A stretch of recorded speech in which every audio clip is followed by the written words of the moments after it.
to inform you that another bandit attack has struck a community in the same KWARA state where 38 worshippers of the CAC church were just recently rescued. Late Monday, armed men invaded the Sapa area in the local government, shooting into the air and forcing residents to flee. And at least 11 people were abducted, including a pregnant woman, 2 nursing mothers, and several children. Witnesses say the attackers moved with a large herd of cattle, leaving bullet holes in homes and shell casings scattered across the area. This latest assault comes just days after another kidnapping incident in the same region, as I said earlier, heightening fear among residents. Security agencies say investigations are underway, but no rescue update has been given yet. Now, before we continue, I must first introduce us in the studio. I have joining me in the studio my co-host in person of Ifoma Oji. Good evening and welcome to the studio. Thank you, Sharon. Good evening. And also joining us, we have Mr. Ugo Chuku Afuba. Good evening. How are you doing? Good evening. I'm doing very well. All right. My name is Sharon and I'm Chuku. And first, we're taking a look at the video coming from KWARA State. And when we look at that video, we'll come back to the studio and give our takes on the recent bandit attack again in KWARA State. Axis, we are somehow vulnerable because we have large forests that are joining a community with the neighboring states and local governments. So it's easier for them to move around in the bush, in the forest around that community. That's why it happened. Okay, you paint a picture of porousness and perhaps ungoverned spaces. But did you notice any strange movements before these attacks? Were there any warning signs?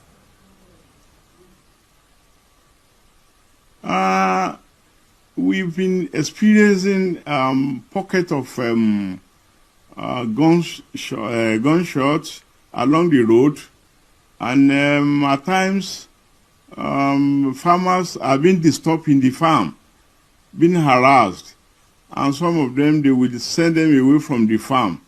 So we've been seeing some of these things and be battling with them, with our local vigilante and hunters. So we've been doing that before. But the magnitude that happened on Tuesday, we've never experienced such. Okay, you said you've been experiencing this before, however, not this magnitude. Did you have a conversation with the state government, with the security forces about your plight, about the security breakdown in your town before this incident? Yes. Yes. It's not like the area is not governed. It's governed. Even the forest are being governed. But you know, they strike and run away. Strike and run away. In most cases, our local hunters will chase them, pursue them, and then they will escape. But after some time, they will come back again. In fact, at times they mix up with the cow, these herders, those who rear cows. You hardly know it's a herder. You hardly know it's a kidnapper. So some of them, they move together. You see cow of about 50 being controlled by about 30 men or boys. So how can, you hardly know who is a kidnapper among them. All right, we just saw that video from a traditional ruler in KWARA State where another attack has happened. Now, from the CAC attack where 38 worshippers were abducted and just recently released on Sunday to Monday evening, seeing another fresh attack. Now, this one featuring a pregnant 22-year-old woman, 2 nursing mothers, and several children. What is your take on these endless attacks going on now, starting with Ifoma?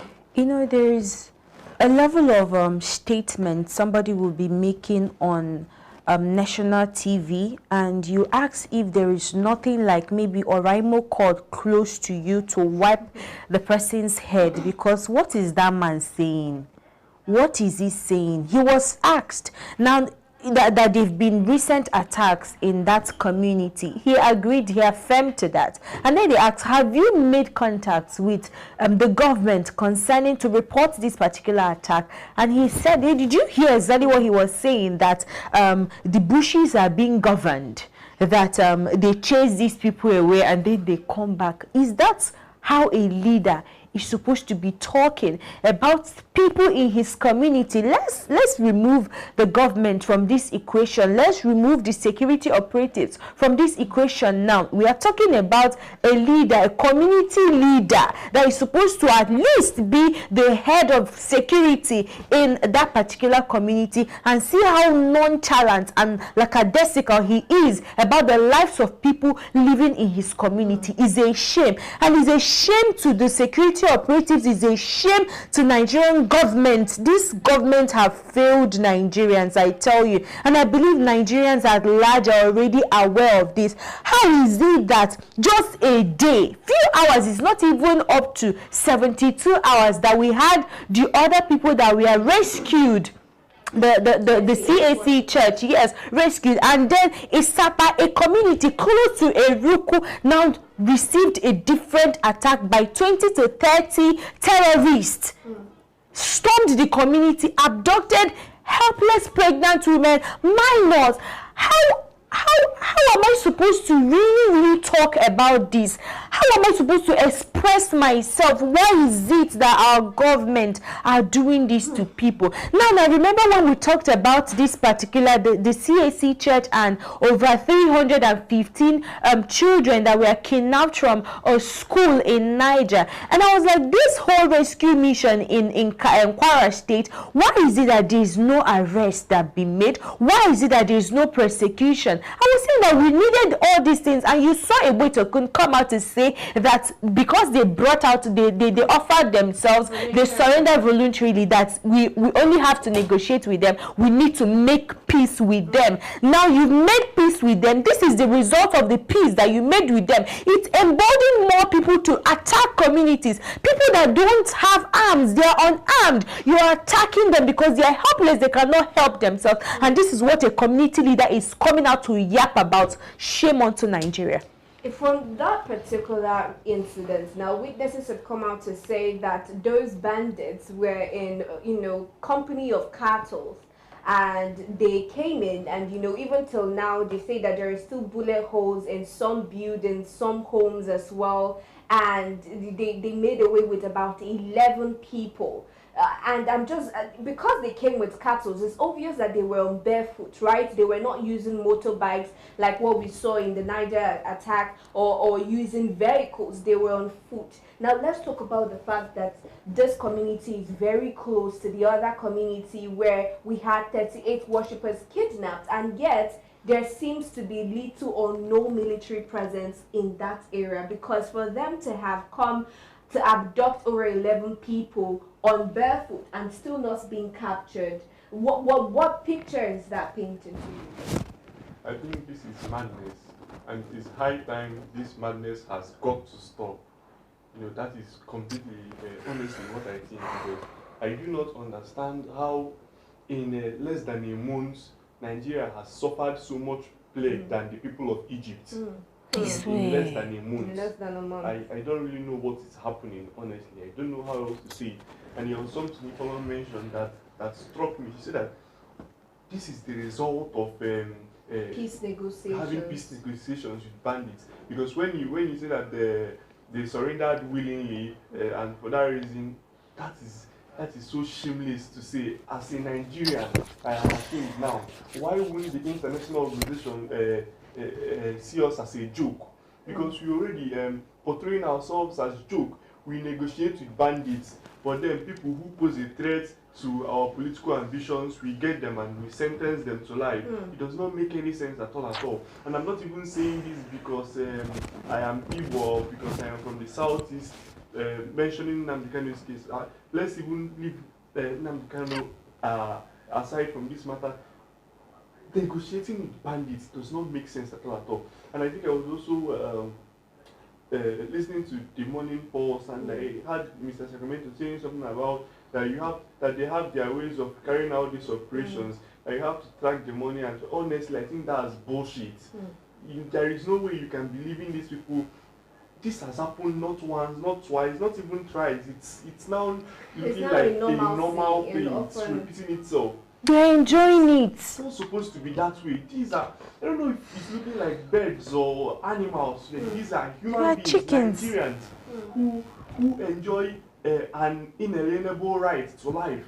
So I do not know why this should be happening. And the security forces, instead of protecting lives, they are busy negotiating with these people who are causing so much harm in Nigeria. So what I feel, it portrays the image of us being not serious with our country. At this point, I don't know again. I don't know if it's lack of political will or if it's just incompetence. I don't know exactly, but this government, they have failed us, and they have failed us woefully. They need to pack. Still talking about security. Now we are seeing from the Labour Party governorship candidates for the Lagos State, Badebo Roads Vivo, coming out to say that since the Nigerian government cannot protect its citizens, it is high time they look into licensing guns so that Nigerians can move around with guns in order to protect themselves. So let's have your take on that. What do you make of that suggestion? The government is not even going to permit that at all. It can never, in the history of Nigeria, that will never, ever happen. Do you know why? They know exactly what they are doing. And they know that the minute that we acquire weapons, we are going to revolt against them. People are fed up. People are angry. So the moment you enable them with weapons, they will first of all come against you. At this point, people are ready to die. People are ready to die for their loved ones, for their children at this point in time, to be honest with you. So I'm not seeing the government even doing anything about legalizing weapons or anything like that. But do you approve of that idea? I actually do approve of that, because in the United States, we have people defending themselves when they have this form of attack. It's more like giving you this confidence that, oh, I can protect myself if there is any unfortunate event near my home or my abode. You understand? So I think for me, I legally, yes, I concur to that. Do you agree to I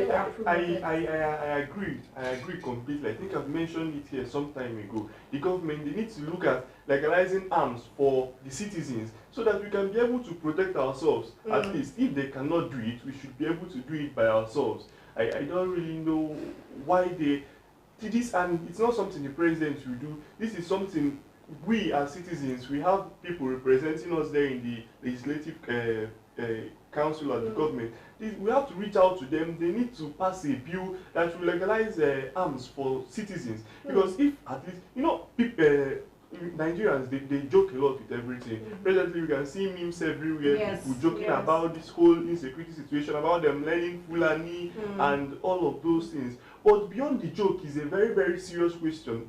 For people to do these things and talk about these things, it explains how insecure we are.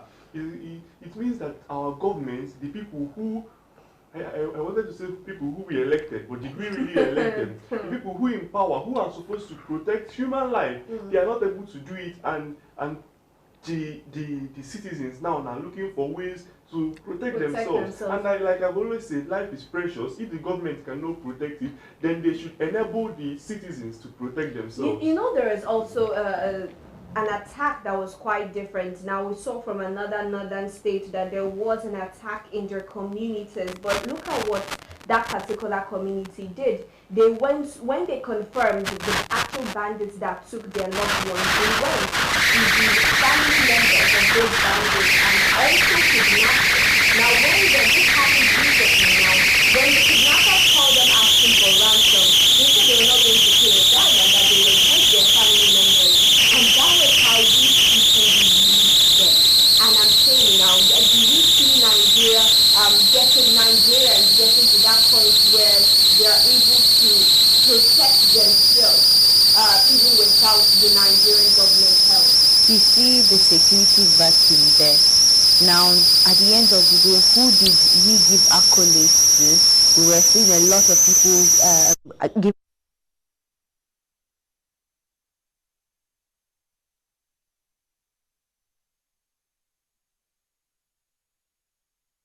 Rescue their own people. So I am seeing we teaching to that particular point whereby every citizen, every community now have to protect the lives and properties of those living in that same community, because the governments that we keep hackling on, the government we keep calling upon, are always turning down on us. So we are seeing that situation whereby, I mean, a lot of politicians, celebrities have come out to say it is time for everybody to protect themselves. Exactly. You understand? We are hopeless when it comes to the government taking active actions. Now, it has gotten to that point, although it hasn't really taken a full shape now, where people are actually actively protecting themselves, because let's also face it, they lack the arms to do that. When you look at, we saw a post that VDM made calling on even cultists now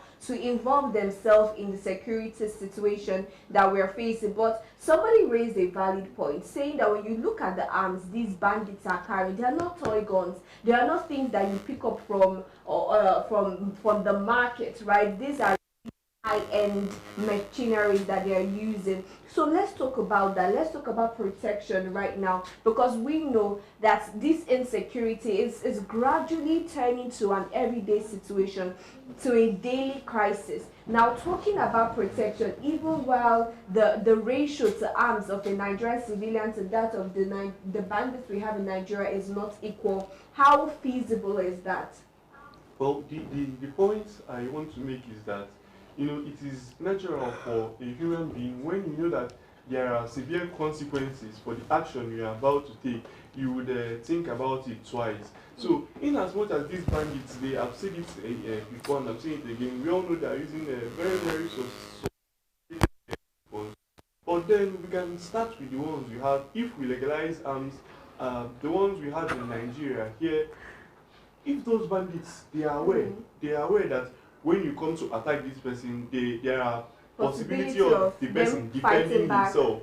You know, so it will only make them, what will happen here is either that they withdraw from that intention of going to attack, or they look for, you know, they have to be stronger than you. So they will have to go and look for more ammunition and ways to attack you, so that you don't overpower them. And either ways, it gives more time to the citizen and also the government to join in protecting the citizens. All right, so it looks like that is where we're teetering to right now when it concerns security and protection. Now it seems as though every Nigerian would have to stand up and fight and protect themselves.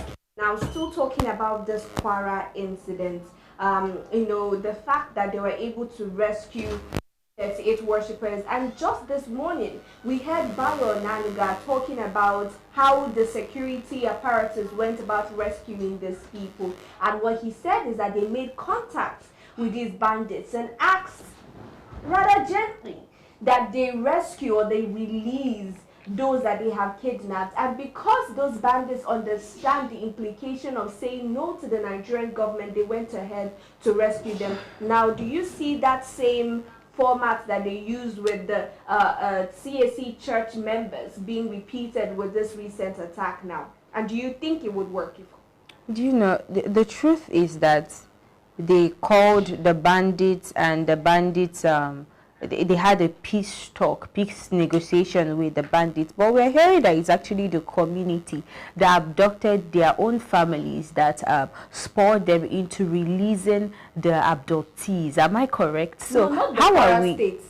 Okay, not the KWARA the KWARA state. state was that they made a call to the bandits and then they released. Okay. Well, I hope maybe they can do that, because the people that we're talking about here, they are not petty robbers. They are not just people that will come into the community. These people are to an extent, they are even more organized than the military that we have in the country. So they are well coordinated. I wish and I hope that the same way that the president negotiated, or rather took a swift action to rescue these people from KWARA State, that he'll equally do same this time around, and maybe another attack that will come up.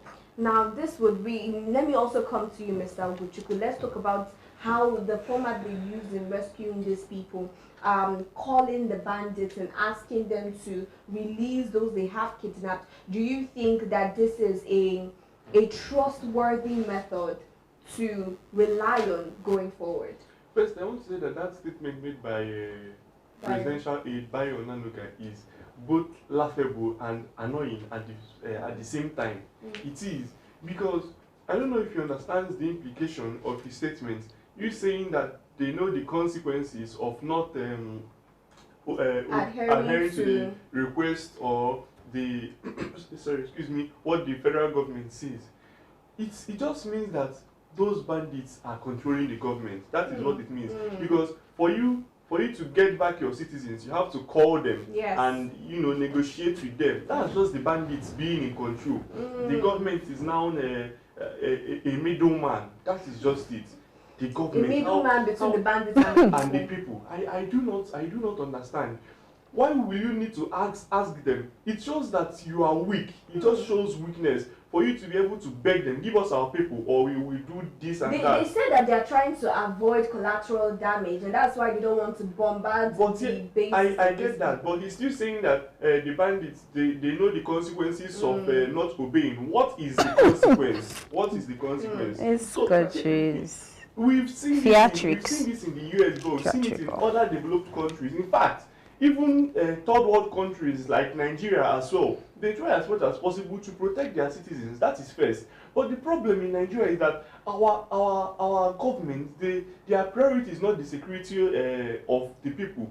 It is their re-election. Even if they are just starting their tenure now, they're already looking forward to re-election. That is just the goal. Leaving behind the main duty which they are supposed to do. Because I do not understand what exactly is the consequence. You should not be negotiating with these people. Just it makes you look weak. Yeah.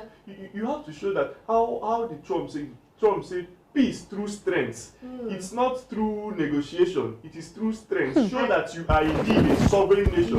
Imagine they cannot deal with bandits. But then they want to deal with the US military. Now, it is very, very appalling to hear things like this. Really appalling. Just hours after we saw the rescue of the 38 worshippers in KWARA State, we're seeing another abduction. Now, this abduction is even more heart-wrenching. We're seeing a young pregnant woman is being abducted, minors being abducted, nursing mothers being abducted just hours after the return of these people. And I'm coming to you, Ifoma, still talking about what the Nigerian government is saying. We're hearing from the IGO. We also heard from the IGO of police in person of Ebetokun coming out to say that the reason they can't arrest these bandits is because they came out voluntarily and it's for a peace talk. Now, because of that, they can't arrest them. Going forward, if we continue to have a case of no arrests being made, and we have increasing number of abductions, what do you think that would look like for Nigeria? Sharon, do you know that I think there's more like an institution for these bandits. I saw a video where they were receiving training by their superior on how to, shoot sophisticated weapons. So it's a full-blown institution. So we are seeing more of it, and we are seeing it skyrocketing into different states because we are seeing more attack on the northern Nigeria. I promise you that just give it few weeks, because of this peace negotiation talk, you're still going to see them penetrating into other communities that have low security response or security apparatus. We are going to not even the ones that have security apparatus. Now imagine kidnapping a helpless pregnant woman. This is the height of inhuman Oh God, Sharon, it's how God, the moral is the breakdown of moral boundaries. There's no boundaries anymore. These people sure have seen that they use human lives as ransom opportunities. You could just kidnap anybody, go to any community, kidnap any amount of people you want to kidnap, and place bounties on their head, because you know that their government will still come on calling on you, giving you some amount of money for their release. This is the country that we live in. Shegumi came out to also say that that we shouldn't compare these terrorists in person of these bandits, right? We shouldn't compare them to the likes of IPOB, because now these bandits, they are kidnapping or abducting because they want ransom, and which is not the exact same thing with what IPOB is demanding for, and we should just give the bandits what they want. With this fresh attack now, what and the ransom, we've not heard of them, making a ransom, but we know that the 38 KWARA state worshippers, that they made a ransom of 100 million naira for each of those worshippers, 3.8 billion naira. Now let's talk about the business of banditry in Nigeria, how it has grown over the years, and do you think the Nigerian government has done enough to end that business of banditry? Enough. They have not even done as little as we can even say they are trying. They have not even gotten to that stage yet. I think the problem we have in Nigeria is a problem of misplaced priority. While Ifoma was speaking, I was just thinking about a lot of things that have happened before. We've seen what's the name? Senator Nmoku. We've seen how he's used the police for his personal gain. We've seen how even the president, how the IGP has always harassed Showore for speaking up. People who do not disturb public peace. The only problem they cause to you is that they pose as a threat to your political ambition, and you are so fast to wheel them down and force them to silence. But then we now have people who are disturbing the national security, and you are negotiating with them. This is so disheartening. I don't know. And for Gumi, I feel pained. I feel so much pain.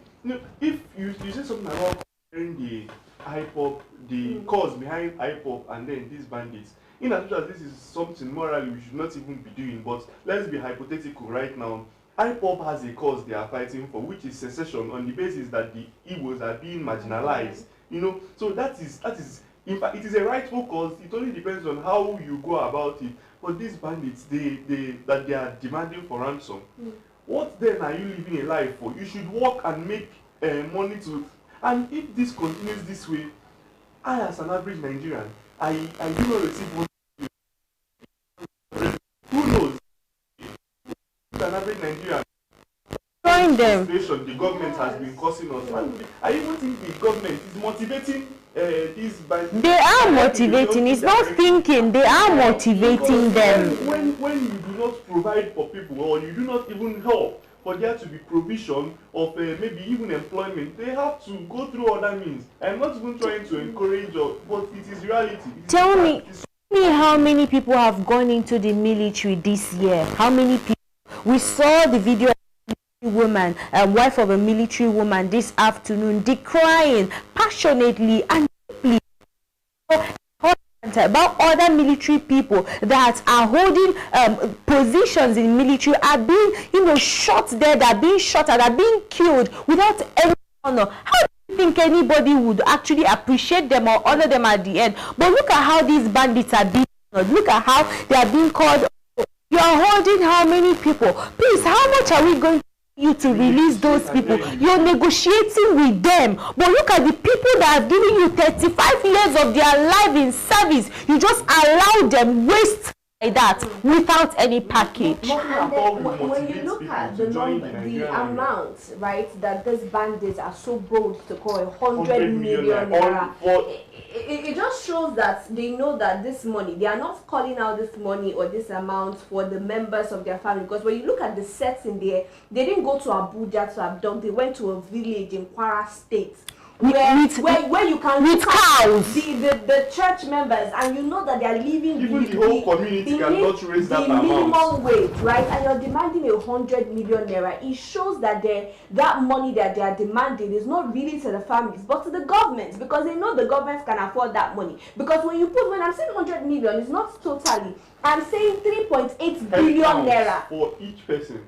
They came out to demand 3.8 billion naira for the KWARA church worshippers that they attacked, meaning 100 million per head. There is no way a community in KWARA state will give anybody 3.8 billion naira. They don't have it. People that don't even go to farm. Exactly. So it just means that is not where their concern is. That's not where their target is. Their target is to the Nigerian government demand such money.